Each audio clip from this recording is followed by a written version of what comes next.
係嗰網友嗱，大家睇見咧，我成日講石火光中，因為我出少咗條片啦，我得閒啲啦。咁我就好想完成石火光中嘅。我呢生人咧就仲有兩本書想完成嘅，一個就係石火光中，一個就係九陰真經嚇。其他咧就你唔使再問我噶啦，我係唔會再做噶啦嚇。尤其是唔會再做明史啊，因為賣得差啊嘛，啲人大家冇乜興趣買明史喎，呢個係好慘嘅。我想有一套完整嘅明史出嚟，但係結果係冇，呢個就係冇。咁石火光中咧好重要，因為有上集，咁我唔想爛尾就整埋下集咯。呢個就係呢度唔入得啊！我係嚟參加活動噶噃。想博懵阿蘇，65歲以上先可以參加。你80幾歲噶啦，點解睇落完全唔似，頭髮又黑又濃密嘅？全靠我最近換咗呢隻全新第3代雅烏諾啊嘛。嗱，呢一個白髮雅開始搶嘅雅烏諾嘅好處係點樣樣咧？就係第3代嘅雅烏諾咧，係會保護你啲頭髮同埋頭皮嘅同埋咧唔需要喺陽光下邊，係喺燈光下邊咧都會變黑嘅。我而家日日都有搽㗎呢個就係。嗱，我人生啊，去到呢度講有幾段，我一回顧，我最開心嘅日子係乜嘢咧？第一細路仔嗰陣時，唔知點解好開心嗰陣時，去到10幾歲，我係好開心。雖然屋企曾經試過變咗窮，但係咧 ，anyway， 我真係原來細路仔咧係一個無憂無慮嘅時間嚟嘅。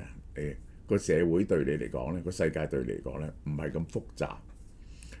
我有我媽咪對我嘅愛啦，我啲家姐對我嘅愛啦，我兩個家姐好錫我啦，呢個就係我嘅成績可以啦。細個嗰陣時，成日都係喺我自己個世界入邊嘅。我成日去睇嗰啲各式各樣嘅垃圾書嘅，呢個就係。第二個係大學時期啦。大學時期就點呢？大學時期我進入咗第二個 community 入邊。我係學生會嘅領袖，相當之出風頭嘅。我係，然後咧我去補習咧，去揾到2-3千蚊一個月，係多過大學畢業嗰啲人。咁於是咧就有好多錢使啦。咁咧又有一班同年齡嘅人個社交圈子擴寬咗 ，social 圈子擴寬咗，而且咧就開始認真地拍拖。真正拍拖嘅時候咧，就喺大學呢個時期咧，我係好開心嘅，好開心。第3個咧就係1972年、73年發達嗰個階段。嗰個階段咧就咁嘅。你第一你賺好多錢，好開心。第二咧就係去花天酒地啊！我以前未試過花天酒地噶嘛，我都話咁你花天酒地咧？後生嗰時花天酒地咧，有花天酒地嘅樂趣喎，呢個就係咁然後就到麗的啦，呢個麗的我會講啦。然後咧，電影好成功嗰幾年啊，都係帶俾我好多嘅開心嘅。係由87年至到92年，我嘅電影巔峰時期。點解由87年開始咧？係我第一部大收嘅電影，就係《午夜麗人》。一路去到92年、93年，我啲戲陸續出晒，我就決定咧就係主力唔再拍片啦。咁呢個時期咧係我電影最輝煌嘅時期咁我係覺得好開心。其實創作係一樣好開心嘅嘢嚟嘅。好啦，93至97年係一段好開心嘅日子，就係我哋公司上市，由一間公司變咗2間公司。去到全盛時期，呢個係80幾億身家咯。呢個就係住間屋，啲明星晚晚都嚟我哋度打麻雀坐大碟有成層樓係要嚟反嘅咯。喺赤柱嗰陣時，好開心呢個。最後就係呢個2012年之後到2017年咁上下咧，做 YouTuber 啦，又係帶嚟我嘅開心。麗的階段點解我人生最開心之一咧？就第一，嗰啲人啱。我哋成班人我係即係其實咧，主力嗰班人最老嗰個咧就係我諗係李少紅啊、徐勝琪啊，將近40歲，30幾歲、40歲，其他大部分人係 around 30歲。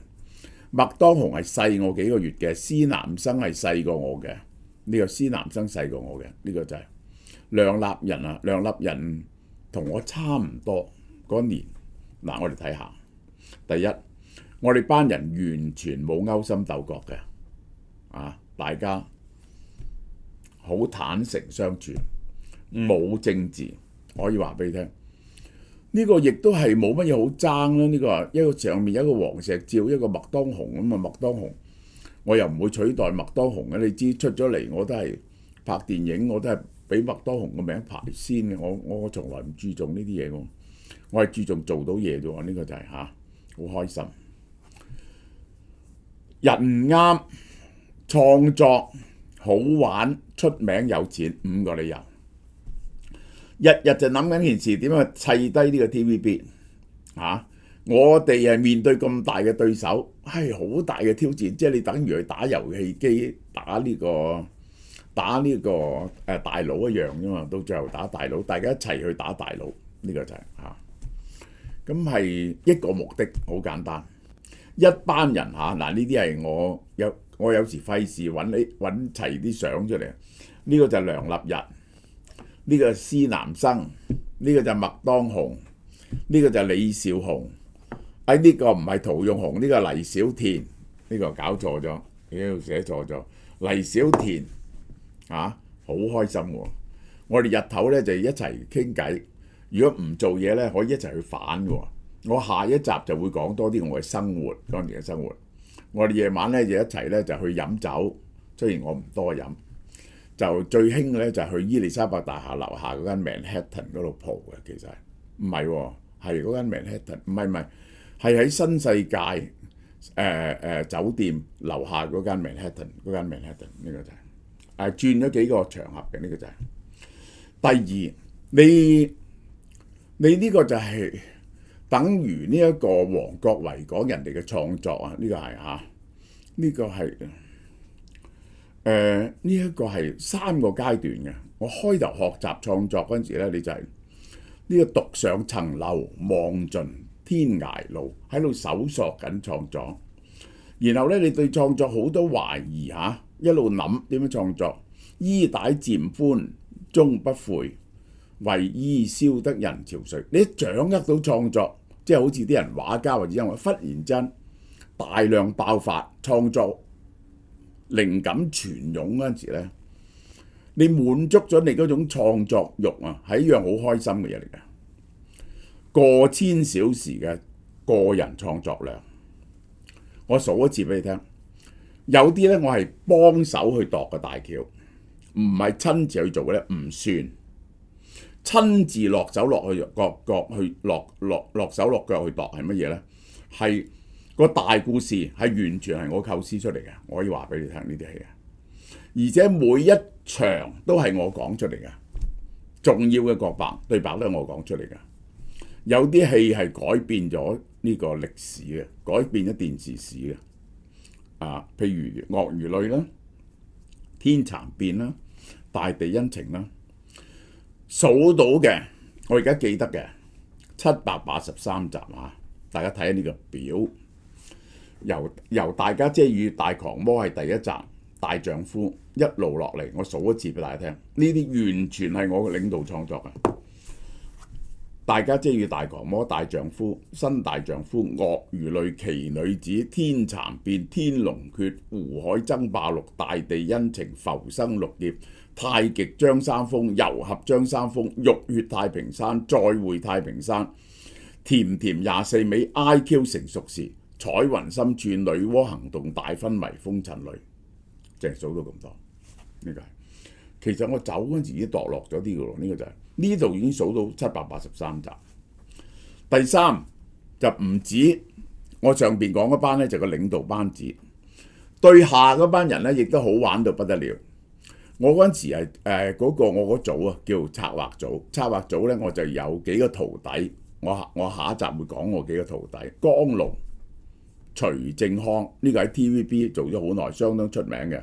而家近來退咗休啦，當然係呢個鄭丹瑞阿蛋啊，真正嘅徒弟就係呢三個。除咗呢三個之外呢，仲有我嘅助理啦，阿 KT 梁啦，即係冇見佢好多年喎。咁呢就係一大班嘅編劇同埋監製，都係後生仔嚟嘅。呢班人呢就日日夜夜喺埋一齊，咁就係大家好玩嘅。我哋一路度戲呢，就一路都賭錢喎。我過兩集就會講我呢種生活係點，日日做10幾個鐘頭，做10幾個鐘頭。譬如話我哋嘅記憶中有去澳門度戲喎，去澳門，咁結果呢就係去澳門紮營，因為趕住去澳門紮營紮幾日，咁就係結果呢就有啲人輸晒啲錢翻嚟啊！大家覺得好玩。又去澄碧村，大家知唔知澄碧村喺邊度啊？呢個就係喺大嶼山澄碧村，就租間屋，成組人拎入去澄碧村嗰度日夜一齊去呢個度戲。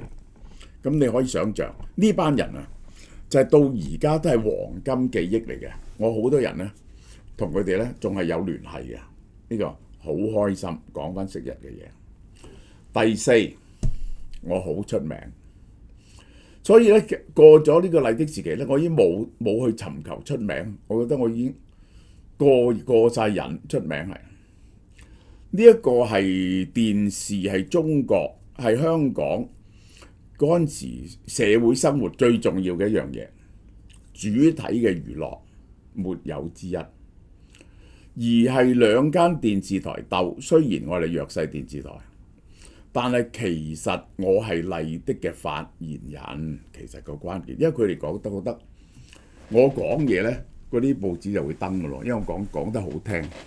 咁日日一班記者就圍住我睇有咩發表嘅，真係我可以話俾你聽，全香港嘅報紙嘅娛樂版2、3日就有一日係我做頭條嘅。呢個係嗰啲人後來見到我話：喂，你咁搞法係去到可恥嘅階段，即係咁樣出風頭係。咁所以後來呢，我就唔係好緊張出風頭，乜嘢風頭都出過晒。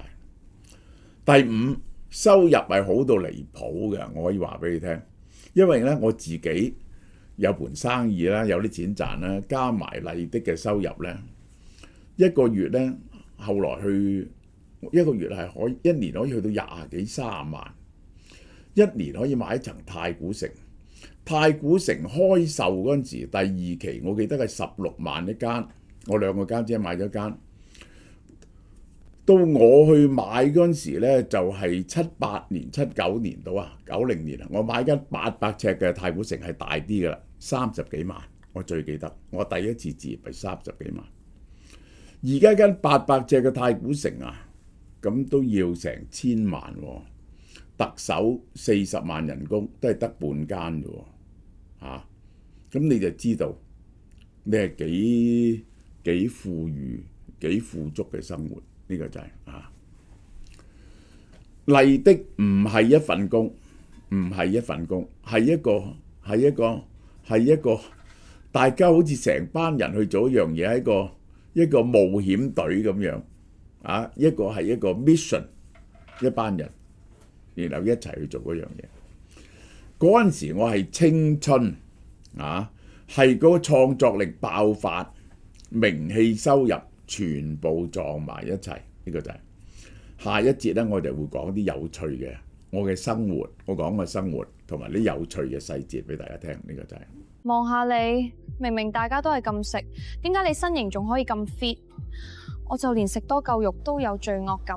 傻啦，邊有天生食唔肥㗎？韓國 Olive Young 熱賣嘅 Routine， 輕鬆2步搞掂。